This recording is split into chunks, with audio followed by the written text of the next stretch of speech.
What a night of fights, guys. UFC on ESPN 3 just wrapped up, and the card delivered way more than expectations. Now, we all know about these cards that don't have the biggest names. They always deliver. I mean, it's pretty much a thing now. If the card doesn't look good, most likely it's going to be one of the best cards you'll ever see. And this card, one of the best cards of the year. So many finishes, and the finishes were super exciting as well as technical. And talking about that, we're going to start with that main event. Francis Ngannou knocks out JDS 1 minute and 11 seconds into the first round. Now, we all know this fight was probably not going to get out of the first round. JDS doesn't do so well on the back foot, and if he is on the back foot, getting away from Francis trying to stall the fight, Ngannou would eventually catch him, right? Much longer reach, one-shot knockout power, and we saw that in this fight as well.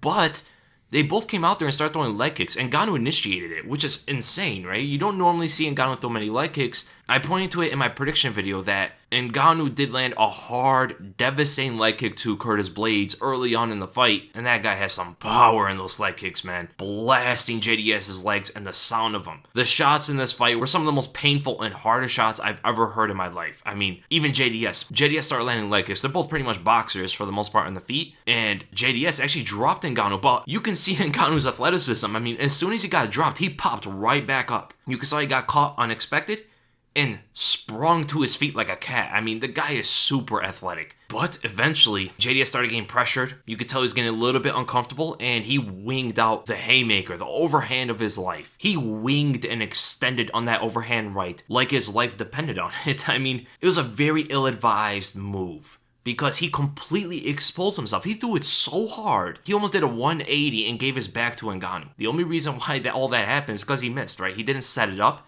He didn't give some look. He didn't try to confuse Ngannou a little bit, because JDS did say before the fight that he's a better boxer than Ngannou. But winging out an overhand right with no setup, something Ngannou would even do, right? And Ngannou showed in that sequence by pulling back on it just slightly away for the punch to go right past him, and had his arms wide open, ready to counter with the left hook and then the right shovel hook. It was almost the exact same sequence when Ngannou fought Andrei Arlovski.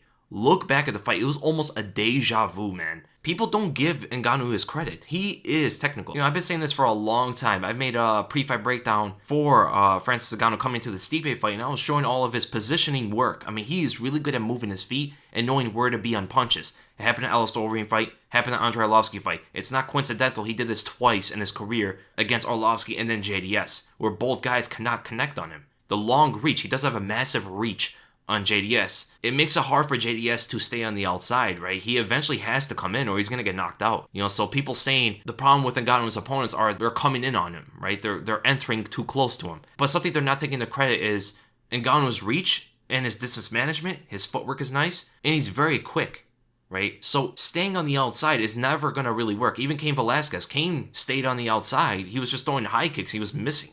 He was going to lose that battle if he stayed out there. So he had to cover distance. I mean, these guys are all smaller than him. They're all shorter than him, so they have to cover distance to do something. I wouldn't recommend what JDS did, throwing a giant overhand right with no real setup to confuse Ngannou at all. Or even Cain Velasquez just shooting, you know, throwing a jab in the face and then shoot. I mean, it's a little bit too rudimentary for today's modern fighter. Back in the day, you know, it would work. Back in Cain Velasquez's prime days, that would work. But today, against Ngannou, against Stipe, against DC, that stuff, it's not going to fly like it used to. You know, and even Curtis Blades stayed on the outside. He got his leg kicked instantly because of it. Actually, Ngannou went on him to knock him out, right? So it's a tough battle. It's not all these guys are doing just one mistake there. It's costing them because they're staying on the outside. No, it's just accumulative things here. People just aren't giving credit to Ngannou for some reason. Even the crowd booing Ngannou afterward, I mean, it's just disrespect. I don't know what they thought. Maybe they thought, you know, JDS wasn't out of it because he stood up and looked fine, but he was not responding on the ground. And especially for guys like Francis Ngannou, and back in the day like Shane Carwin and these devastating strikers, you should be trying to stop the fights a little bit earlier than you usually do. So for the refs, if Ngannou lands clean or like a Shane Carwin lands clean and the guy goes down, I mean, this is different level power here. The rate of damage that they can progress throughout a fight is a lot more dangerous than any other fighter. So you really got to be cautious. So yeah, the fans booing him actually made me laugh because I'm like, these people just still don't respect Francis Ngannou for whatever reason. It might be because of his Derek Lewis fight, and I understand it was one of the most boring fights of all time, and he was hyped up for the Stipe Miocic fight, but that's not even Francis' fault. He's just going out there to fight Stipe. He's delivered some of the most spectacular knockouts in UFC history. So get this, he beat some of the best heavyweights of the previous era already in his young career. I mean, guys, look at his resume. He beat Curtis Blades in his 8th professional fight. He knocked out Arlovski in his 11th. He knocked out Alice Overeem in his 12th. Then he lost to Stipe and Derek Lewis, which are good experiences, right? He's a young fighter. Those are only his 13th and 14th fight professionally. Then he goes out, knocks out Curtis Blades in a rematch where everybody thought Curtis Blades would be the one that might beat Stipe Miocic. Knocks him out in 45 seconds. Knocks out Cain Velasquez, who, before the fight, everybody, from Joe Rogan to the commentators to everybody was saying Cain Velasquez is the best heavyweight of all time. He can be considered the best heavyweight of all time. Francis beats him in 26 seconds. I understand the layoff and stuff like that. Yes, of course, it's going to affect Cain Velasquez. He's not going to be the exact same fighter. But what Cain was doing out there, what could he have actually done to make it better? Right? Coming with jabs, coming with boxing combinations. As soon as there's a trade-off exchange, Cain is going to be out. Right? He went for the takedown that everybody thought he would be able to get. He got uppercutted. There's not much else you can do in that kind of situation.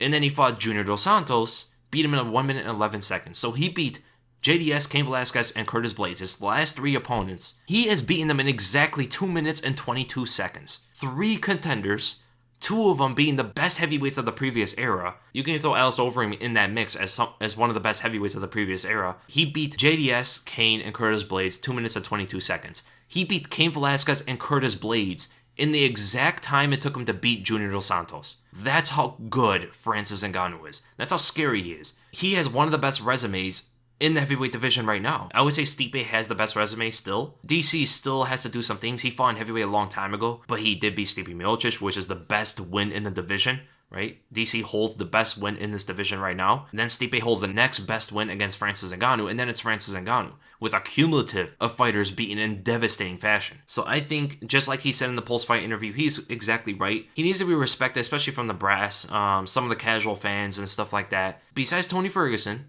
Tony, of course, number 1 deserving fighter for a title shot, and Ngannou's the next guy. It would be bonkers. It would be crazy if he does not get a title shot. Who else does he have to beat? He beat everybody. Besides Derek Lewis, but Derek Lewis coming off a loss to the guy he just knocked out in a minute. He could go with that rematch again if John Jones, pushes himself into the situation up there. But to be honest, if Francis keeps his head right, he doesn't come in overconfident like he did against Stipe Miocic, Ngannou's a very hard guy to beat, man. He's very hard to beat. I'm not going to go and say he's going to beat Stipe and DC. I still think they might beat him. But I think he's going to give such a dangerous fight to both of those fighters, especially Stipe Miocic coming off a knockout loss at DC. It makes things extremely interesting. Those are the 3 best heavyweights by far. They have completely separated from the pack. It's almost like Khabib and Tony Ferguson from the lightweight division. But spectacular win from Francis Ngannou, who I believe these 2 should be fighting next. Like I said, Ngannou should be fighting the champion next 100%. And as for JDS, I kind of feel bad for JDS. He's one of those fighters you never want to see lose, Just a really good guy in MMA. A fight with Curtis Blades makes the most sense. They both lost to Francis Ngannou, and they're right next to each other in the rankings. And then let's go to the co-main event. Joseph Benavidez defeats Jussier Formiga by TKO 4 minutes and 47 seconds into the second round. Joseph Benavidez was very aggressive. He kept blitzing in and out. He got cut pretty early, though, from the nail of Formiga when he's throwing a hook. Benavidez did a really good job of not letting him distract him too much.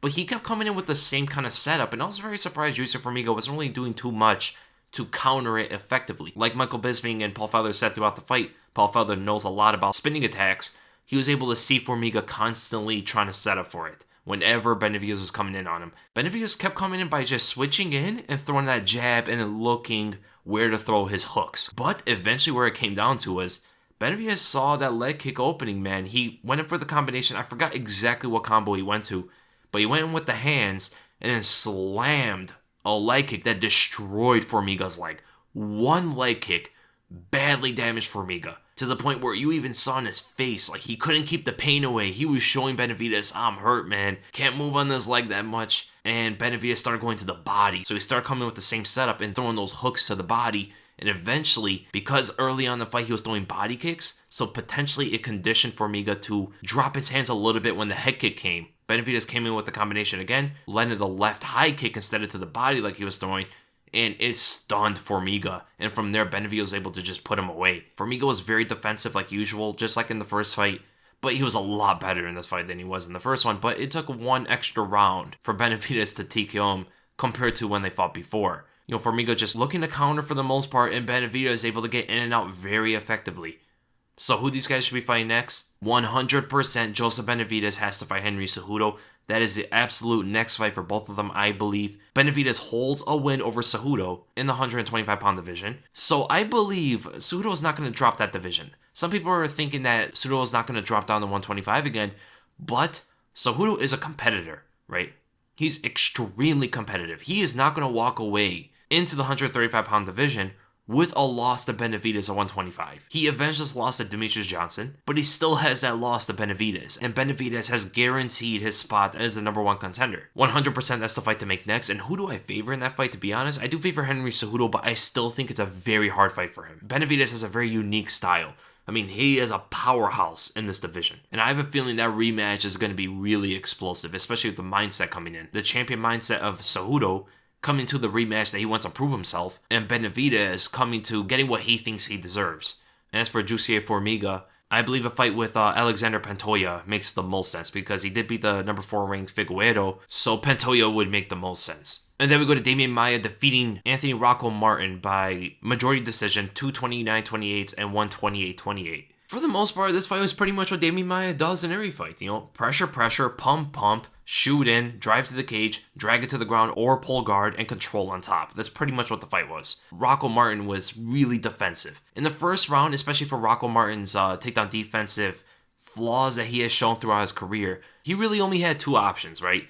Be very defensive, feel out the first round, feel out the distance, and then capitalize in the next 2 rounds or later on in the first round, or be risky and be extremely aggressive. He was taking that very defensive counter shot, feeling out the distance kind of thing in the first round, but then he carried it in the second. So it pretty much told that Rocco Martin wasn't exactly comfortable yet with the distance of Demian Maia. He was still a little bit too threatened from the takedowns. In the third round, where Demian Maia started to fatigue a little bit because Maia is always known to gas out as the fight goes on, Rocco Martin started landing some of those counter shots, and he hurt Maia badly. That counter right hand over the top, then landed a combination as Maia was backing away a little bit, got Maia to instinctively shoot. I mean, you saw how slow the shot was. And from there, Martin was able to get a 10-8 round in one of the judges' scorecards and get a 29-28 loss. You know, he won that round though. And it was just a solid performance from Demian Maia. He did what he usually does. It was hard for Martin to stop it. You know, unless you're a really, really good wrestler or you have a distance management of a sniper, it's very hard to fight a guy like Demian Maia. But who these guys will be fighting next? For Demian Maia, he's the number 12 ranked fighter. There's a lot of options for him. I think Leon Edwards will make sense, but I think they want to push Edwards a little bit, not make him take fights with fighters below him. So Demian Maia could fight Leon Edwards. If he wants a ranked fighter, I think Vicente Luque would be an excellent fight, especially if you want to push a young talent against the veterans, which is always a good strategy to rise prospects. And as for Anthony Rocco Martin, I think a fight with either Brian Barberina or Randy Brown, who just fought recently, I think that would make a lot of sense. If it's going to be Randy Brown, I mean, I would really prefer that kind of fight. 2 fighters that can break into the top 15, and I think a fight like that could set him up for a top 15 fighter again. Then we go to Vince Pichel defeating Roosevelt Roberts by 29-28 on all scorecards. The fight was going Roberts' way, right? He started landing some crisp combinations. His hands were very light, very long punches. It was hard for Pichel to really get anything off. And Roberts kept going for takedowns, making Pichel completely be on the defense throughout that first round. Then the second round came, and Pichel started finding his own takedowns. And he started landing some hard leg kicks on Roberts, get him thinking a little bit, drive it for takedowns, get him to the ground, and actually control him. I was extremely impressive with Pichel's composure as well as just grappling skill, fighting up against Roberts, who's extremely dangerous. That's pretty much how it went into the third round as well. I mean, extremely impressive with Pichel. Did not expect him to control Roberts the way he did. I mean, he even had a close guillotine at one point. Very impressive. And who these guys should be fighting next in the lightweight division? I think for Roosevelt Roberts, a good fight for him would be against Beneil Dariush. You know, 2 good grapplers, you know, finding their stride in the striking and trying to get into that top 15 spot, of course. And it is a veteran in Beneil Dariush versus the rising talent in Roosevelt Roberts. And as for Vince Pichel, I think a fight with Drew Dober, who had a win tonight as well, would be an excellent fight. And man, this card was absolutely insane. From the finishes from Drew Dober, constantly landing that sniper of a left hand on Marco Polo Reyes, Alonzo Menefield putting down Paul Craig. For the second time in a row, someone threw a spinning back kick and Menefield countered them for it.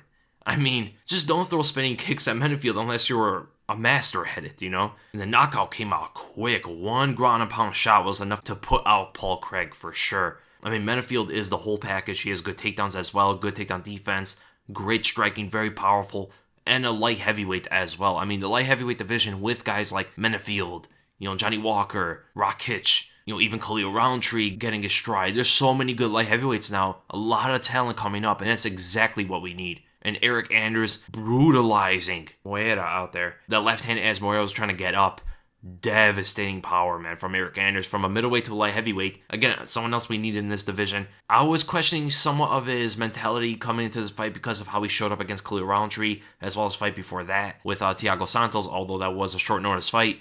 I mean, he showed no mental blocks in this one, came out there ready to go. And another light heavyweight in Dalsha Lungiambula. The power is insane, man. High-level judoka, too. It's for some reason you see high-level judokas in MMA have this crazy knockout power. I think it has to do something with their base, their explosiveness, with all the throws and trips that they use in judo, somehow correlates into their punching power, right?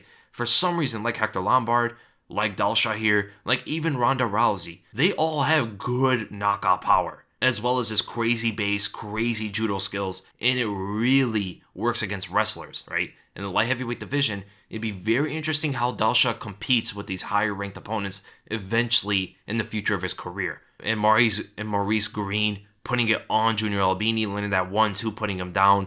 I mean, just overall amazing card, guys. Next week is going to be UFC 239, I believe. And it's one of the most stacked cards of the year. But we'll see if it will outperform this one. So I hope you guys enjoyed the reactions. And if you did, make sure to give it a thumbs up. If you enjoyed my content, make sure to subscribe. My next video is going to be the podcast. So be looking out for that. That's going to come on in the next couple days. And thank you guys so much for watching. And I'll see you guys in the next video.